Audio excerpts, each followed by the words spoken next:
So let's actually talk about the man of the hour, Connor Turnbull, the latest addition for the Aggies and likely second to last, assuming they fill that 15th roster spot. 6'10" forward, or more accurately a center, but they'll call him a forward. Coming from Evansville. Eric, I know you said some of these guys are teams that came from winning programs. Evansville, not much of a winning program. That's true. Purple Aces? Yeah, the Purple Aces. But last year he only played 16 games. Evansville won 7 games, I think, and Connor Turnbull was present for 4 of those. He only played half the season. Yeah, he had some injuries. Averaged 11.5 points, 6 rebounds, but 2.4 blocks per game. And this is in 20 minutes, by the way. He's only playing half the game. There are guys that play 35 minutes a game. And it's not like that's an aberration. The season before, he averaged 1.9 blocks. The season before that, 1.8 blocks. Yeah, 1.8 blocks in 11.7 minutes. Yeah, so this is a guy who's effective when he's on the floor, and he can protect the rim. Yeah. Really kind of the one thing is he fouls a lot, averages almost 5 fouls. I think more than 5 fouls per 4.6 fouls per 40 minutes. So it can be a bit foul prone, but I mean, he's only playing 20 minutes, so if you got him, use him. But you get 2.4 blocks per game. I'm going to forgive the 2.2 fouls per game. But went and watched as much film as I could cram in before the show, because this got announced, I think, around 2:30 or so. Watched as much film of him, his rim protection, his blocks, as I could. And this is a guy who definitely provides high-level rim protection. I don't know if they've had a better rim protector since Neemias Queta. Where they've had some guys that were okay rim protectors. Some were just kind of better for their size. Like Carson Templin's decent for a 6'8" forward. Dan Akin was okay. He averaged just over a block per game at 6'9". But a lot of the guys they've brought in haven't really been high level rim protectors. I mean, Amagaratsu's all right. I think he averaged 1 or 1.5 per game. But Connor Turnbull is a guy who will be a legit rim protector, rim deterrence. That's a big thing the Aggies haven't had, is they've had guys that can kind of get a block every now and again, but get a guy who will actively deter players that see him and be like, nah. Yeah, it's the shadow blocks, right? You start to go in and then you back out and you change what you want to do because you don't want to go through that guy or have your shot affected. Yeah, so that's the biggest thing that Connor Turnbull is going to be providing, is high-level rim protection the Aggies have not seen for half a decade. And also great rebounding, 6 rebounds per game, but again, 20 minutes per game. If he's playing a 30 to 35 minutes in a game, he'll grab you 8 or 9 rebounds or so. He'll be threatening a double-double. Heck, he'll get a double-double in 22, 23 minutes in a lot of these games. So he is a good rebounder, a good shot blocker, and I think one thing that Aggie fans have really been craving for one of these bigs, I think some of these other guys kind of have it, but being a lob threat, being a finisher. Sean Feltz, kind of. Colin Mulholland, a little bit. But those guys aren't as bulky. They aren't as strong. They can't quite finish with the strength that Connor Turnbull has been able to. They also tend to drift a little bit more outside. They've got some perimeter shooting, though Connor Turnbull's a career 31% three-point shooter. So it's not like he actually can't step out. He didn't shoot very well when he was at Evansville.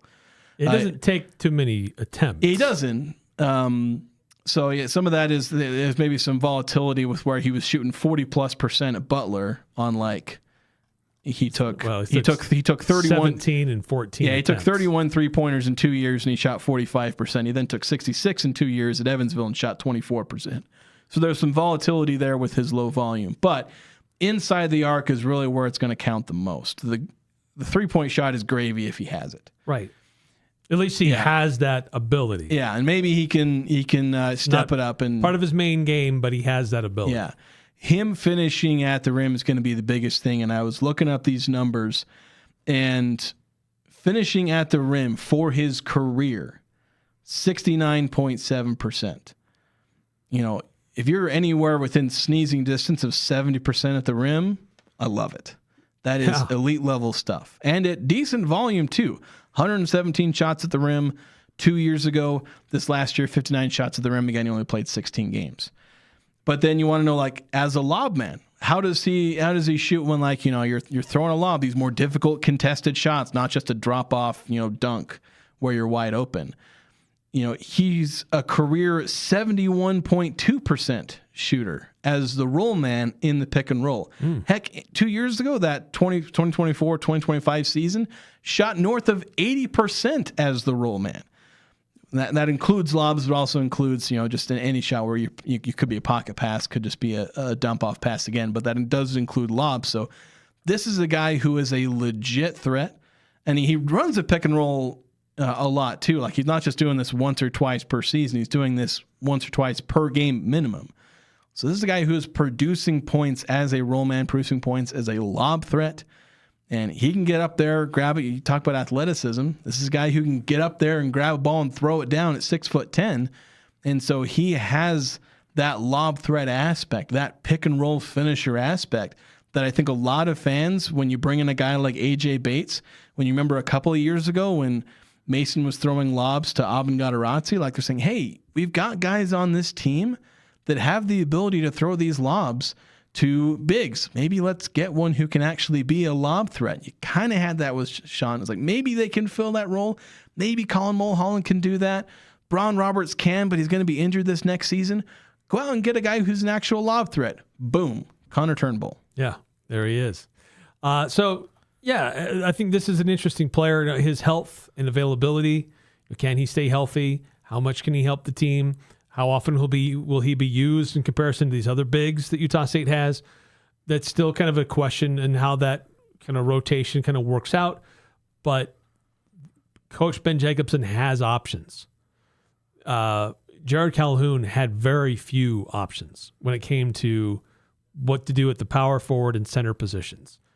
Coach Jacobson has options in spades when it comes to what to do in the paint and how to defend the paint. And just what you can do offensively and defensively with that size. Yeah, and I think adding a rim protector, because I know we're up against another break, but I think it was last week, I went over some concerns. I was like, how many good defenders does this team have? Does this team have rim protection? I was like, no, they don't have rim protection. Now they do. Now they do. Like, not just some rim protection, but some of the best rim protection you're going to have in the Pac-12.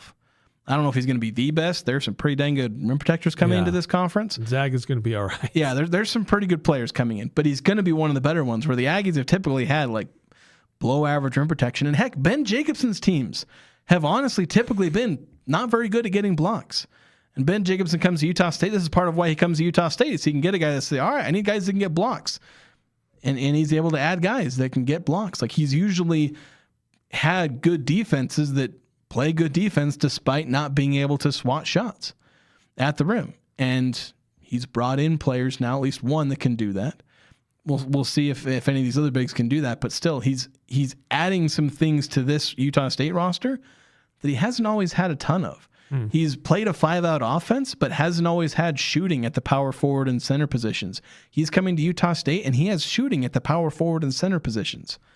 So we're getting a version of Ben Jacobson where a lot of the things he couldn't have at Northern Iowa that fit within his offense and that would make his offense and defense better, he's coming to Utah State and he's getting players that can do the things he wanted his players to do, but he couldn't get the caliber of recruit at Northern Iowa. And the one or two few times that he managed to stumble on those players through recruiting, through finding a diamond in the rough, those were the years where he won 30 games.